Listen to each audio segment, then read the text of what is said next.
नमस्कार पाहुण्यांनो, गावडे सिस्टर्स या YouTube चॅनलवर तुम्हा सगळ्यांचं स्वागत आहे। हा आहे आपल्या या मंथली सिरीजचा 6वा एपिसोड।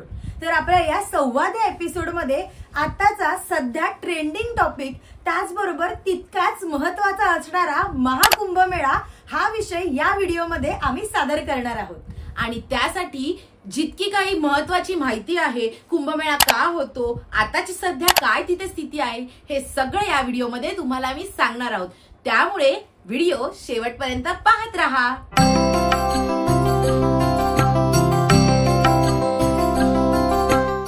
तर सर्वप्रथम आपण पाहणार आहोत कुंभमेळा म्हणजे नक्की काय। तर कुंभमेळा म्हणजे जगातील सर्वात मोठा धार्मिक आणि सांस्कृतिक मानवी जीवनाचा मेळावा आहे। 48 दिवस चालणाऱ्या या कुंभमेळ्यामध्ये कोट्यावधी लोक पवित्र नद्यांमध्ये स्नान करत असतात। जगातील सर्वच लोक, प्रामुख्याने संत, महंत, ऋषी, साध्वी हे सगळी जण, त्याचप्रमाणे भाविकही या पवित्र नद्यांच्या संगमामध्ये स्नान करतात किंवा डुबकी मारतात।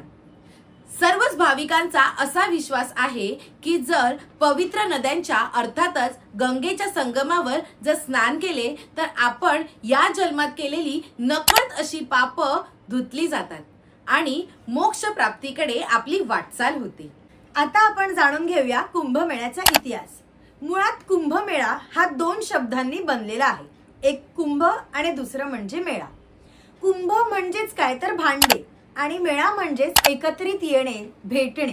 ऋषींनी सर्व देव मंडळींना शाप दिला होता आणि या शापातून त्या देव लोकांना मुक्त व्हावे यासाठी त्यांनी अमरत्व प्राप्त करण्याचा निर्धार केला आणि हे अमरत्व प्राप्त करण्यासाठी त्यांनी समुद्र मंथन केले।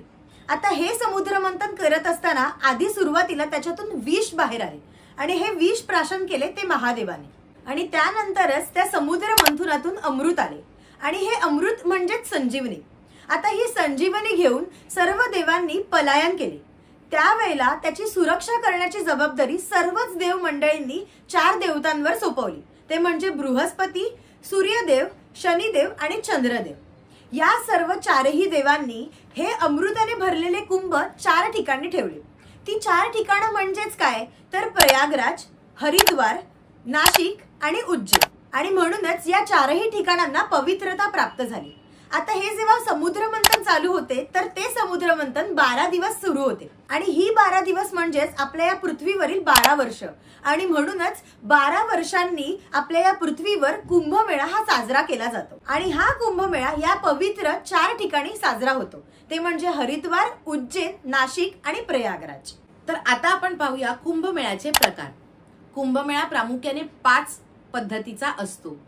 एक आहे महाकुंभमेळा, एक पूर्ण कुंभमेळा, एक अर्ध कुंभमेळा, माघ कुंभमेळा आणि कुंभमेळा। तर आता आपण या प्रत्येकी 5 प्रकाराचे विश्लेषण जाणून घेऊया। तर सर्वप्रथम येतो महाकुंभमेळा।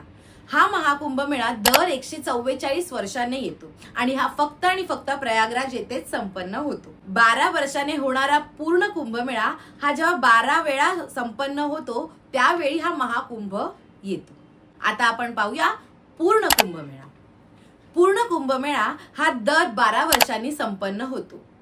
प्रामुख्याने भारतातील 4 ठिकाणी हा पूर्ण कुंभमेळा संपन्न होतो। त्याची ठिकाणं आहेत हरिद्वार, उज्जैन, प्रयागराज आणि महाराष्ट्रातील नाशिक। आता आपण जाणून घेऊया अर्ध कुंभमेळा। अर्ध कुंभमेळा हा दर 6 वर्षाने येतो। नावातच आहे अर्ध असा मेळा, अर्थातच अर्ध कुंभमेळा। आणि हा अर्ध कुंभमेळा फक्त हरिद्वार आणि प्रयागराज येथेच संपन्न होतो। आता आपण पाहूया कुंभमेळा। कुंभमेळा हा दर 4 वर्षाने, आता मी जी तुम्हाला भारतातील 4 ठिकाणं सांगितली, हरिद्वार, उज्जैन, प्रयागराज आणि नाशिक, या ठिकाणी दर 4 वर्षानंतर हा कुंभमेळा आयोजित केला जातो। राज्य सरकार याचे आयोजन करते आणि बहुसंख्य लोक यामध्ये सहभागी होतात। आता आपण पाहूया माघ कुंभमेळा। माघ कुंभमेळा यालाच मिनी कुंभमेळा असं देखील म्हणतात। हा दरवर्षी माघ महिन्यात, हिंदू पंचांगानुसार जो माघ महिना येतो त्या माघ महिन्यात हा प्रयागराज येथे दरवर्षी संपन्न केला जातो। तर आता आपण पाहूया महाकुंभमेळ्यात होणारे शाही स्नान। मुळातच शाही स्नानाला महाकुंभमेळ्यात अतिशय महत्त्वाचे मानले जाते। शाही स्नानाच्या दिवशी सर्वप्रथम संत महंतांना या त्रिवेणी संगमावर किंवा गंगेच्या पात्रामध्ये स्नान करण्याची संधी मिळते आणि त्यानंतर इतर भाविकांना या संधीचा लाभ घेता येतो। या शाही स्नानाचे काही महत्त्वाचे मुहूर्त आहेत, अर्थातच मकर संक्रांत, मौनी अमावस्या, वसंत पंचमी, माघ पौर्णिमा आणि महाशिवरात्री। येत्या 2025 मध्ये जो महाकुंभ मेळा चालू आहे त्यावेळी देखील विविध तारखा आलेल्या आहेत, जसे की 14 जानेवारीला मकर संक्रांती निमित्त पहिलं शाही स्नान, 30 जानेवारीला मौनी अमावस्या, 3 फेब्रुवारीला वसंत पंचमी, 12 फेब्रुवारीला माघी पौर्णिमा आणि सगळ्यात शेवटी 26 फेब्रुवारीला महाशिवरात्री। या दरम्यान हे शाही स्नान पार पडणार आहे। आता आखाडा म्हणजे काय, तर आखाडा म्हणजे साधू संतांची धार्मिक संघटना। मुळात आखाडा हा शब्दाचा अर्थ काय आहे, तर आपण कुस्तीसाठी जी जागा वापरतो त्याला सुद्धा आखाडा म्हटलं जातं। पण या कुंभमेळ्यात किंवा महाकुंभात या आखाडा या शब्दाचा अर्थ असा आहे की साधू संत यांचे गट। आणि या आखाड्यात साधू संत महापुरुष धार्मिक व्रतवैकल्य करतात, तपश्चर्या करतात, शास्त्र अध्ययन सुद्धा करतात। आणि हिंदू धर्मात आखाडा हे धार्मिकता, साधना आणि शिस्तीचे प्रतीक आहे। संपूर्ण भारतभरात एकूण 13 आखाडे आहेत आणि जे 3 गटात मोडले जातात। शिवपंथात 7 आखाडे मोडले जातात, वैष्णव पंथात 3 आखाडे, तर उदासीन पंथात 3 आखाडे मोडले जातात। तर आता जो कुंभमेळा होत आहे उत्तर प्रदेशातील प्रयागराज येथे, हा प्रामुख्याने अशा ठिकाणी होत आहे जिथे तिन्ही नद्यांचा संगम आहे आणि त्याच ठिकाणी भरपूर साधू महंताचे पेंडॉल लागलेले आहेत। त्यामुळे सर्वच जगभरातील भाविकांना मुख्यत्वे त्या ठिकाणी जाण्याची ओढ आहे आणि त्या ठिकाणी प्रचंड गर्दी होत आहे। आता असे या ठिकाणाला घाट असे संबोधले जाते। असे हे घाट भरपूर ठिकाणी त्यांनी केलेले आहेत, कारण तिथे देखील संगम आहे। तर मी तुम्हाला सांगू इच्छिते की जर तुम्ही कुंभमेळ्यासाठी जात आहात तर इतर ठिकाणच्या घाटावर जा, जेणेकरून तुम्ही गर्दी टाळू शकता। आता जर तुम्ही त्या ठिकाणी गेलात इतर घाटांवर तर तिथे त्या संगम देखील आहे, त्यामुळे तिथे तुम्ही स्नान करू शकता।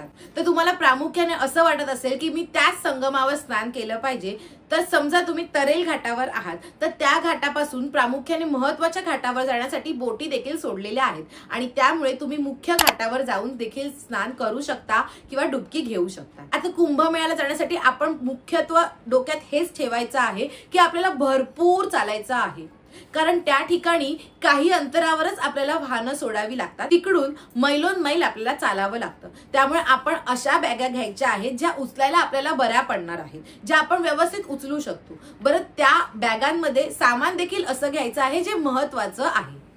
तर अशा पद्धतीची आपण तयारी करून जायची आहे। जेव्हा नाशिक येथे कुंभमेळा संपन्न झालेला त्यावेळी महाराष्ट्रात तितकीशी थंडी नसते, त्यामुळे तेवढे कपडे घेऊन जाण्याची किंवा तेवढे लोकरीचे कपडे घेऊन जाण्याची आवश्यकता नसते।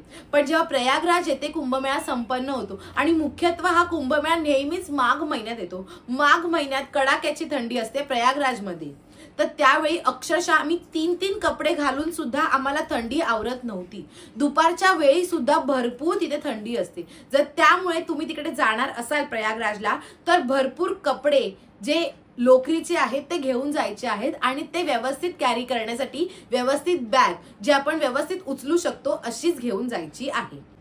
आता तुम्ही म्हणाल या मुलींनी कुंभमेळ्यात जाऊन नक्की केलं तरी काय, तर आम्हाला अतिशय आनंदाने ही गोष्ट सांगायची आहे की जगद्गुरु नरेंद्राचार्यजी महाराज यांच्या अंतर्गत नाशिक येथे जो कुंभमेळा झाला होता त्यावेळी आम्ही गोदावरी स्वच्छता अभियान तिथे राबवण्यात आलं होतं आणि त्यामध्ये आम्ही सहभाग नोंदवला होता। त्याचबरोबर 2019 मध्ये प्रयागराज येथे जो कुंभमेळा होता तिथे जगद्गुरु नरेंद्राचार्यजी महाराज संस्थानाअंतर्गत सर्वच भाविक भक्तगणांना, साधू संतांना 24 तास मोफत महाप्रसाद असतो।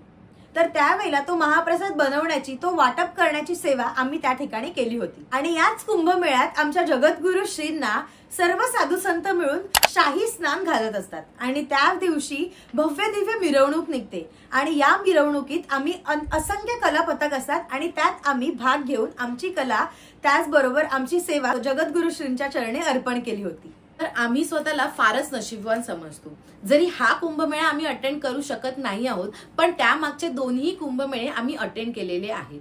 बरं, तुम्ही असं विचार करत असाल की हा कुंभमेळा यांनी का अटेंड केला नाहीत, तर तुम्ही देखील पाहत आहात न्यूज चॅनलवर किती चेंगराचेंगरी किंवा किती धक्काबुक्की आहे. बरं, त्या प्रमुख संगमावरच जाण्यासाठी एवढी गर्दी आहे.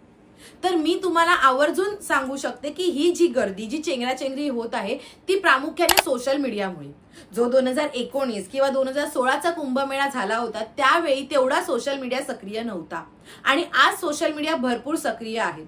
भरपूर लोक ही फक्त ट्रेंड फॉलो करण्यासाठी किंवा प्रयागराज येथे होणाऱ्या कुंभमेळ्याची क्रेज आणि आपण त्या संगमावर डुबकी घेतली पाहिजे यासाठीच प्रामुख्याने तिकडे जात आहे. स्वतःमध्ये जर हा पुण्य संचय वाढवायचा असेल तर तिकडे जा. मी यासाठी तुम्हाला एक सजेशन देऊ शकते, कारण आपल्यासोबत जर आबाल वृद्ध लोक असतील तर तुम्ही इतर दिवशी जा. हा महाकुंभमेळाचा जो वेळ आहे ती सोडून तुम्ही जा. मी समजूच शकते की मुळात या कुंभमेळ्यामध्ये या पवित्र ठिकाणी आपण डुबकी घेतली पाहिजे, तिकडचं पवित्र जल आपण आपल्या घरी आणलं पाहिजे, किंवा हाच जो कुंभमेळ्याचा जो वेळ आहे तोच महत्वाचा असतो. पण मी सांगू शकते इतर वेळी सुद्धा तुम्ही तिथे जाऊ शकता. तेच पुण्य संचय आपल्यामध्ये उतरवू शकता. आणि गरजच नाहीये की त्या मुख्य संगमावर गेलं पाहिजे. तुम्ही इतर घाटांवर जाऊन त्या ठिकाणी सुद्धा डुबकी, तिकडे स्नान घेऊ शकता आणि आपल्यामध्ये तेवढीच पॉझिटिव्हिटी, ऊर्जा वाढवू शकता, ना की ट्रेंड फॉलो करून. काय मग मंडळी, संवाद ह्या एपिसोड मध्ये आम्ही तुम्हाला दिलेली महाकुंभ मेळ्याविषयी माहिती, त्याचबरोबर त्याचा इतिहास याबद्दल तुमचे काय मत आहेत हे तुम्ही आम्हाला कमेंट करून सांगा. त्याचप्रमाणे जर तुम्हाला आमचा हा व्हिडिओ आवडला असेल तर लाईक करा, इतरांसोबत नक्कीच शेअर करा आणि हा सबस्क्राईब केलं नसेल तर सबस्क्राईब सुद्धा करून टाका. चला तर मग भेटूयात येत्या येणाऱ्या शुक्रवारी एका नवीन विषयासह. तोपर्यंत बाय.